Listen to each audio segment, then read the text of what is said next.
Hi friends, welcome back to మాటే మంత్రం Telugu audio stories.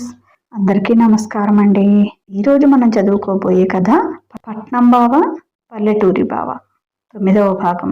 ఈ కథ కనుక మీకు నచ్చినట్లయితే తప్పనిసరిగా ఒక లైక్ ఇవ్వండి. అలాగే ఈ కథ పైన మీ అమూల్యమైన అభిప్రాయాన్ని ఓ చిన్న కామెంట్ ద్వారా తెలియచేయండి. మన మాటే మంత్రం ఛానల్ని సబ్స్క్రైబ్ చేసుకోండి, షేర్ చేయండి. ఇక కథలోకి వెళ్దామా? పట్నం బావ పల్లెటూరి బావ 9వ భాగం. అందరూ గొప్పగా చెప్పుకుంటున్నారు. ఈ అర్జున్ బావది అంత గ్రేట్ క్యారెక్టరా? మమ్మీ కూడా అర్జున్ బావ గురించి చెప్పేటప్పుడు చాలా ఇష్టంగా మాట్లాడటం గమనించింది. అందరూ గొప్పగా మాట్లాడుకుంటున్నారు అర్జున్ గురించి. అర్జున్ని చూడాలని ఎక్సైట్మెంట్ అంతకంతకు ఎక్కువ అవుతోంది. కానీ మహానుభావుడు ఇంకా దర్శనం ఇవ్వలేదు. ఏంటి బావా, నేను వచ్చి ఇంతసేపు అయినా ఇంకా దాగుడు మూతలాడుతున్నావు, నాకు కనిపించకుండా అనుకుంది ఉష మనసులోనే. అభి ఆ రాత్రికి ఇంటికి రాలేదు. అలాగే అర్జున్ కూడా రాలేదు. రాత్రి అత్తయ్య అర్జున్ బావకి ఫోన్ చేయటం విన్నది ఉష. ఏంట్రా నాన్న, ఈ పూట కూడా ఇంటికి రావా? టైం 8 అవుతుంది, బయలుదేరికనైనా అంటుంది అత్తయ్య. లేదమ్మా, ఇప్పుడే రాలేను. వీరయ్య కళ్ళు తెరిస్తే కానీ నేను హాస్పిటల్ నుంచి రాలేను. రేపు ఉదయానికి కళ్ళు తెరవచ్చు అంటున్నారు. మళ్ళీ తలకి బలమైన గాయం తగిలింది. కోమాలోకి వెళ్ళినా వెళ్ళొచ్చు అంటున్నారు డాక్టర్లు. వాళ్ళు ఏ విషయం కరెక్ట్గా చెప్పటం లేదు. ఒకవేళ ఈ నైట్ ఏదైనా సీరియస్ అయితే రత్నమ్మకి అస్సలు ఏమీ తెలియదు. పిల్లలు కూడా అంతంత మాత్రం వాళ్లే, గట్టిగా మాట్లాడలేరు. పెద్ద డాక్టర్లు కూడా నైట్ ఎవరు ఉండరు. ఒకవేళ ఏదైనా సీరియస్ అయితే వీళ్ళ వల్ల కాదు. ఈ రాత్రి ఉండి రేపు ఉదయం వస్తానులేమ్మా. మామయ్య వాళ్ళు వచ్చారా అని అడుగుతున్నాడు. వచ్చారా, అత్తయ్య ఉష కూడా వచ్చారు. ఉదయం అనగా వచ్చారు. నీకోసం ఎన్నిసార్లు అడిగాడో మామయ్య అంది జగదీశ్వరి. అవునా, అసలైతే ఈ రోజంతా ఇంటి దగ్గరే ఉండాలనుకున్నానమ్మా. కానీ పరిస్థితి ఇలా వచ్చింది, ఏం చెయ్యను? మామయ్యకి పరిస్థితి వివరించి చెప్పమ్మా, అర్థం చేసుకుంటాడులే. రేపు ఉదయం వస్తానులే అన్నాడు. ఫోన్ పెట్టేసింది అత్తయ్య. తన గురించి ఏమీ అడగలేదు అనుకుంది ఉష. అవును, తామిద్దరికీ అసలు పరిచయమే లేదు. తన గురించి ఏం అడుగుతాడు? పాపం, తాము వస్తున్నామని ఈరోజు ఇంటి దగ్గరే ఉండాలనుకున్నాడట. అవును, రోజు ఏం చేస్తాడు తను? తనదేం జాబ్ కాదు కదా. వ్యవసాయం అంటే రోజు పొలం వెళ్ళాలా? ఏమో, దాని విషయం నాకు తెలియదుగా, డాడీని అడగాలి అనుకుంది. అంతలో ఓ బుట్ట నిండా బంతి పువ్వులు, పొడవాటి సూది, లావుపాటి దారం తీసుకొని వచ్చింది శిరీష. ఇవెక్కడవే అంది జయంతి. పక్కింటి మా అమ్మ ఇచ్చింది పిన్ని, దండగుచ్చి ఇవ్వమని. మా అమ్మ దేవుడు సామాన్లు శుభ్రం చేసుకోవాలట అంది సిరి. అబ్బా, ఈ వయసులో కూడా ఆవిడకి ఎంత ఓపిక, ఎంత శ్రద్ధగా పూజలు చేస్తుందో. పూజలో ఎక్కడా ఏ లోటు రానివ్వదు. సరిసర్లే, అవి గుచ్చాక మన పూలు కూడా ఉన్నాయి. అందరూ కలిసి దండలు గుచ్చండి. దేవుడి మందిరానికి, గుమ్మాలకి చాలా దండలు కావాలి. చకచకా కూర్చోండి అంటూ ఇంకొక సూది దారం కూడా తెచ్చి ఇచ్చింది ఉష చేతికి. ఉష ఎప్పుడూ పూలదండ గుచ్చలేదు. సిరిని చూస్తూ ట్రై చేస్తుంది. బంతిపూలు కావడంతో ఈజీగానే ఉంది. రేవతిని వంటగదిలోకి రానివ్వకపోవడంతో తను కూడా వచ్చి కూర్చుంది వాళ్లతో పాటు. జగదీశ్వరి అత్తయ్య, జయంత్ అత్తయ్య సుబ్బమ్మతో కలిసి వంట పనిలో ఉన్నారు. శ్యామల పిల్లల్ని తీసుకొని వాళ్ళ అత్తగారింటికి వెళ్ళింది, వాళ్ళ అత్తయ్య వాళ్ళు రమ్మన్నారని. ముగ్గురు గుచ్చటంతో మా అమ్మగారి పువ్వుల దండలు గుచ్చటం తొందరగానే అయిపోయింది. సిరి ఆ పూల దండల్ని చక్కగా బుట్టలో పేర్చి పక్కన పెట్టి లోపలికి వెళ్ళి ఓ పెద్ద గంప నిండా పువ్వులు తీసుకొచ్చి అక్కడ పెట్టింది. ఇన్ని పూలా, ఇన్నెందుకు అంది ఉష.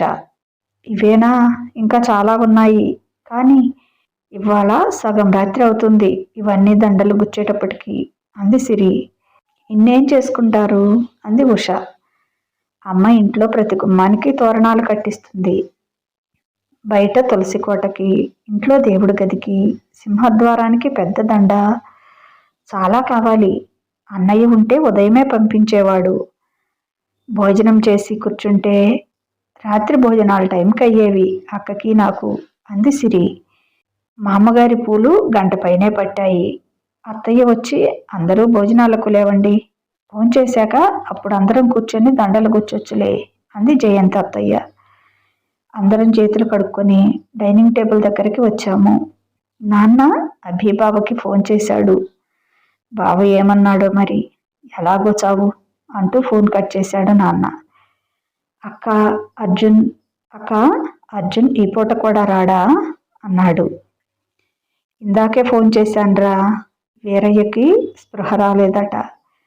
రేపు ఉదయానికి రావచ్చు అని చెబుతున్నారట. ఆ రత్నం ఏమో ఒకటే ఏడుస్తుందట.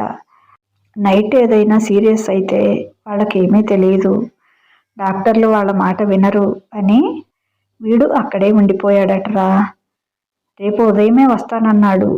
మామయ్యకి విషయం చెప్పమ్మా, అర్థం చేసుకుంటాళ్లే అని చెప్పాడు, అంది జగదీశ్వరి. మరి భోజనమైనా పంపించాల్సిందిగా అక్క అన్నాడు జగదీష్. పంపించాన్రా అందరికీ కలిపి. నేను పంపటమే కానీ మనిషిని ఆ స్థితిలో ఉంచుకొని తిండేం సహిస్తుంది, అంది జగదీశ్వరి. ఆ రామయ్య తండ్రి దయ వల్ల వేరడికి ఏమీ కాకూడదు, రేపు ఉదయానికల్లా కళ్ళు తెరవాలి అని దేవుణ్ణి మొక్కుకుంది జగదీశ్వరి. నేను చెప్పానుగా, వాడంతేరా, పక్క మనిషి బాధని తన బాధ అనుకుంటాడు. అంత మంచి మనసు వాడిది. అదే ఇంకొకరైతే ఎంతో కొంత డబ్బు వాళ్ళ మొహాన పడేసి ఊరుకునేవాళ్ళు. వీడు అలా కాదు. ఎదుటివాడికి కష్టం వచ్చిందంటే ఆ కష్టం తీరేదాకా సొంత మనిషిలో తోడుంటాడు, అంది జయంతి. అయితే అర్జున్ బావ, అభిబావ భిన్న ధృవాలన్నమాట. ఒకరు అయిన వాళ్ళకి కష్టం వచ్చినా పట్టించుకోరు, ఇంకొకరు బయట వాళ్ళకి కష్టం వచ్చినా సొంత మనుషుల్లా ఆదుకుంటారు. ఇద్దరికిద్దరు డిఫరెంట్ పర్సనాలిటీస్, అనుకుంది ఉష. అందరూ కలిసి భోజనాలు పూర్తి చేసి పువ్వుల కంప చుట్టూ కూర్చున్నారు, తలొక సూది పట్టుకొని. జగదీష్, నాకు కూడా ఒక సూది ఇవ్వక్క, నేను కూడా గుచ్చేస్తాను అన్నాడు. వాడ్డాడి, నీకు వచ్చా పువ్వులు గుచ్చటం, అంది ఉష. ఓ బ్రహ్మాండంగా.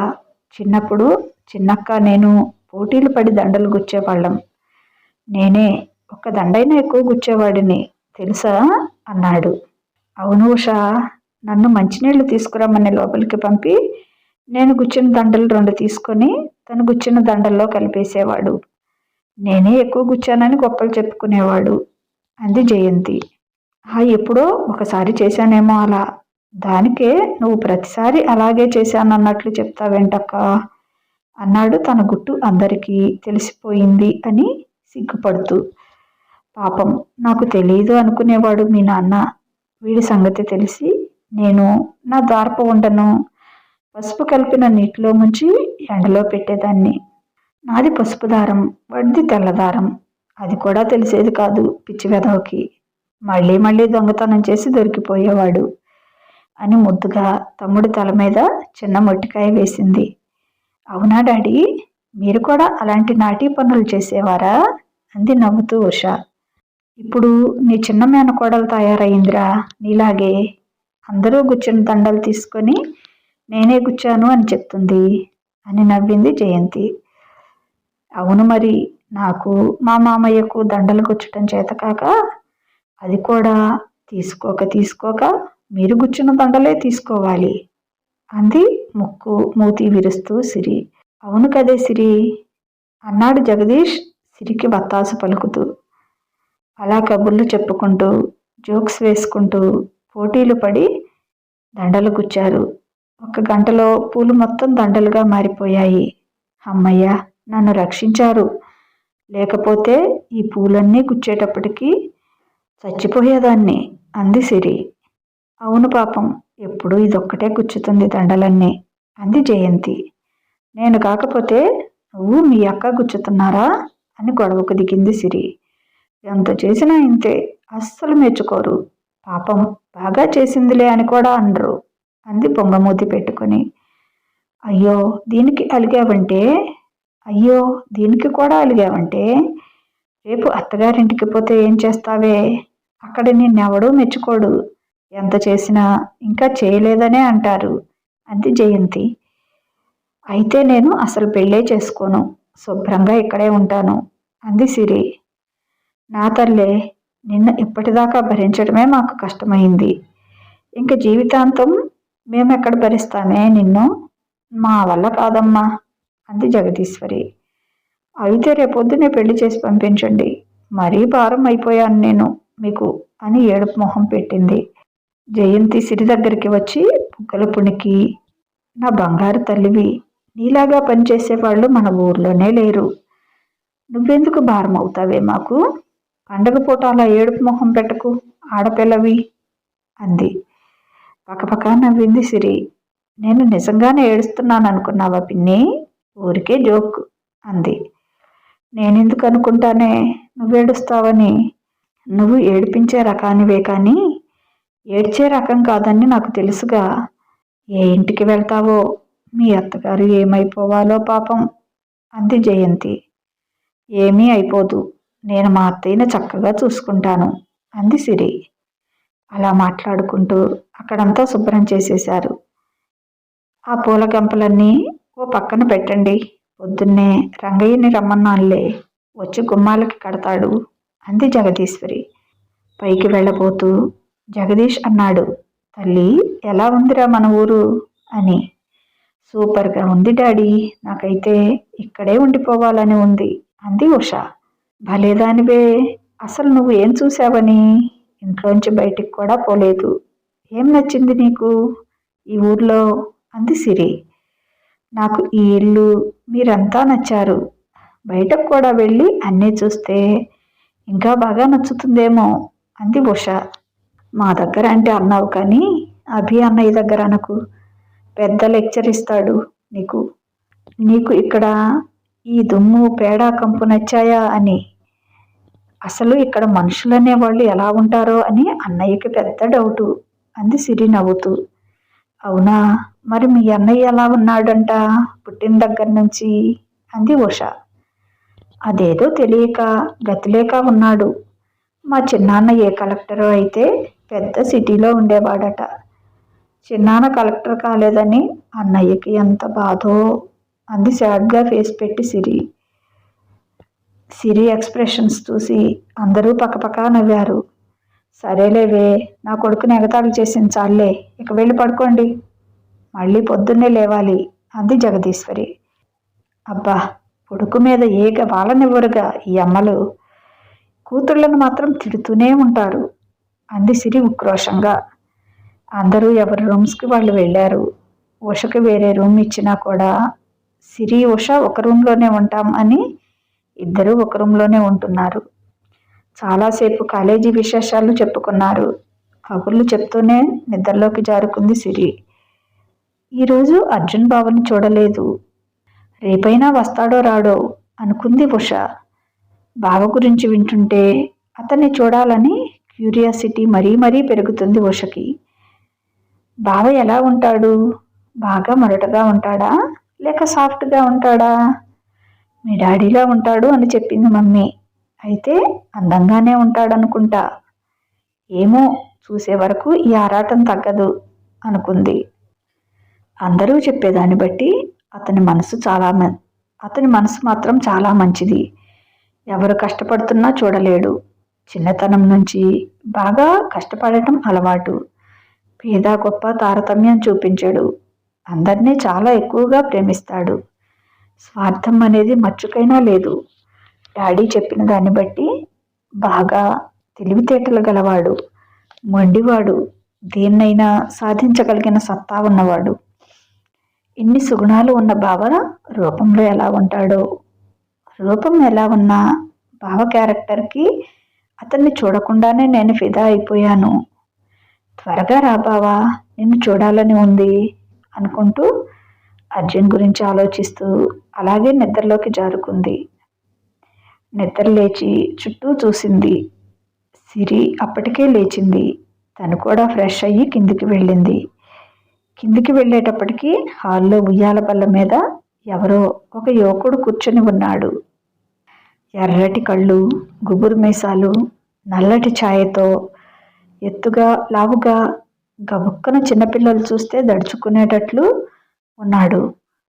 అందరూ అతని చుట్టూ చేరి ఆప్యాయంగా పలకరిస్తున్నారు. సిరి ఎదురు వచ్చి, రా ఉషా, అన్నయ్య వచ్చాడు. అన్నయ్యని నువ్వు చూడలేదుగా, పరిచయం చేస్తాన్రా అంటూ చేయి పట్టుకుని లాక్కొని వెళ్ళింది. ఇదిగో మా అన్నయ్య అర్జున్. అన్నయ్య, తినెవరో గుర్తుపెట్టావా? మన జగదీష్ మామయ్య కూతురు ఉషా అని పరిచయం చేసింది. అతని గురించి ఎంతో ఊహించుకున్న ఉష అతన్ని చూడగానే నీరు కారిపోయింది. బాగుండదని చేతులెత్తి నమస్కారం పెట్టింది. అతను మాత్రం తనను తినేసేటట్లు చూస్తున్నాడు. అతని క్యారెక్టర్ గురించి విని చాలా సాఫ్ట్గా ఉంటాడు అనుకుంది. కానీ ఇదేమిటి రౌడీలా ఉన్నాడు అనుకుంది.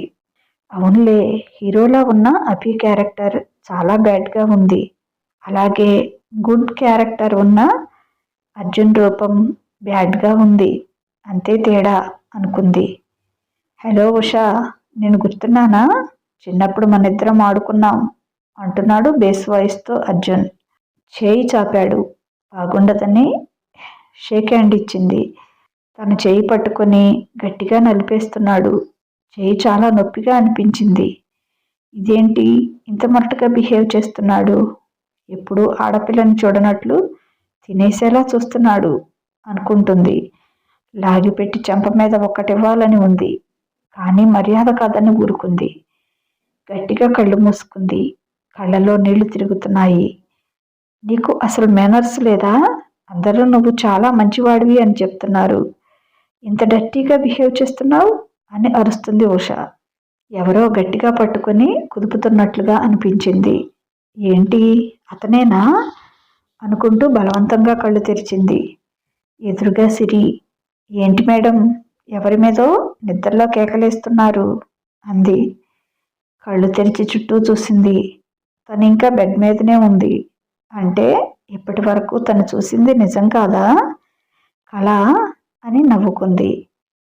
ఇదేంటి ఇంత విచిత్రమైన కళ వచ్చింది అని నవ్వుకుంటూ బెడ్ దిగి వాష్రూమ్కి వెళ్ళి ఫ్రెష్ అయి వచ్చింది. ఇద్దరూ కలిసి కిందికి వెళ్ళారు. అప్పటికే అత్తయ్యలిద్దరూ, అమ్మ, సుబ్బమ్మ, ఇంకా ఎవరో కొంతమంది ఆడవాళ్ళు వంటగదిలో తెగ హడావుడి పడిపోతున్నారు. ఏంటి సిరి ఇదంతా? వీళ్ళంతా ఎవరు అంది ఉష. అది ఈరోజు శ్రీరామనవమి కదా, ఇక్కడ రామాలయంలో సీతారాముల కళ్యాణం జరుగుతుంది. చాలా బాగా చేస్తారు మన ఊరిలో. ఊరంతా అక్కడికి వస్తారు. అక్కడికి ప్రసాదాలన్నీ మన ఇంటి నుంచే వెళ్తాయి. అది తయారు చేసే హడావుడిలో ఉన్నారు అందరూ అంది.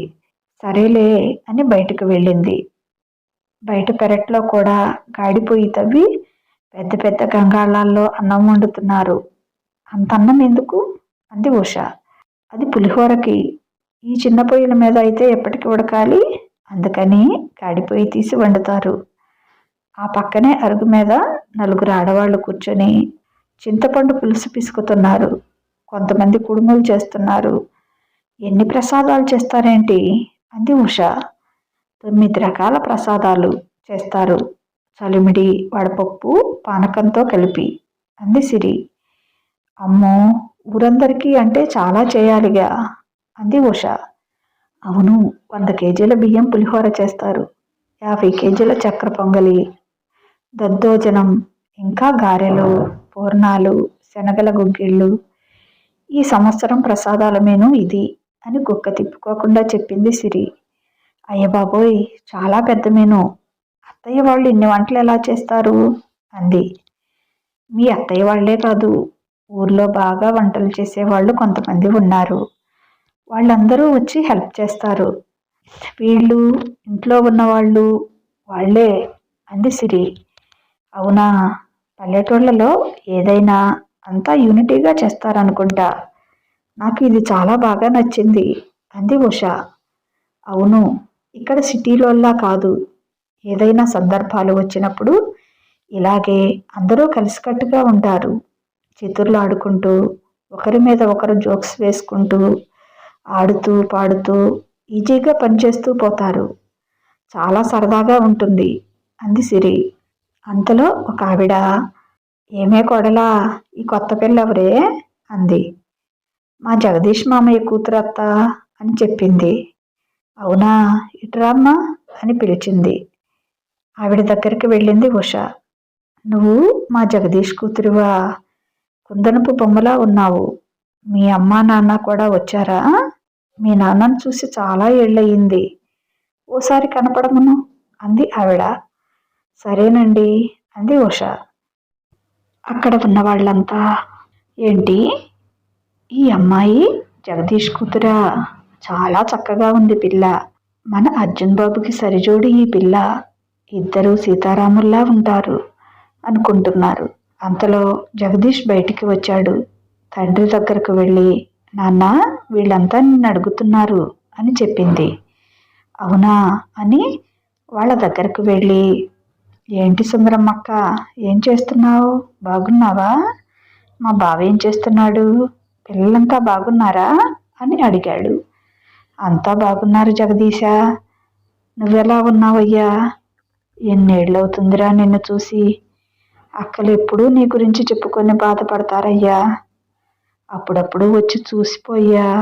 వాళ్ళకు మాత్రం ఇంకెవరున్నారా? పుట్టింటి బంధం నువ్వే కదయ్యా అంది. సరే అక్క, ఇక అలాగే వస్తాను. వీలైతే నేను కూడా ఇక్కడే ఉంటాను అన్నాడు జగదీష్. తెలిసిన వాళ్ళందరూ జగదీష్ని పలకరిస్తున్నారు. ఏం చేస్తున్నావు?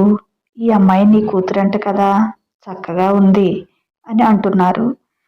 వాళ్ళందరినీ పలకరించి లోపలికి వెళ్ళాడు జగదీష్. సిరి లోపలికి వెళ్ళి ఒక పూల బుట్ట తీసుకుని వచ్చి, రావుషా, పూలు కొద్దాం అని లాక్కుని వెళ్ళింది. ఇంకా ఎందుకు? రాత్రి చాలా పూలు గుచ్చాం కదా అంది.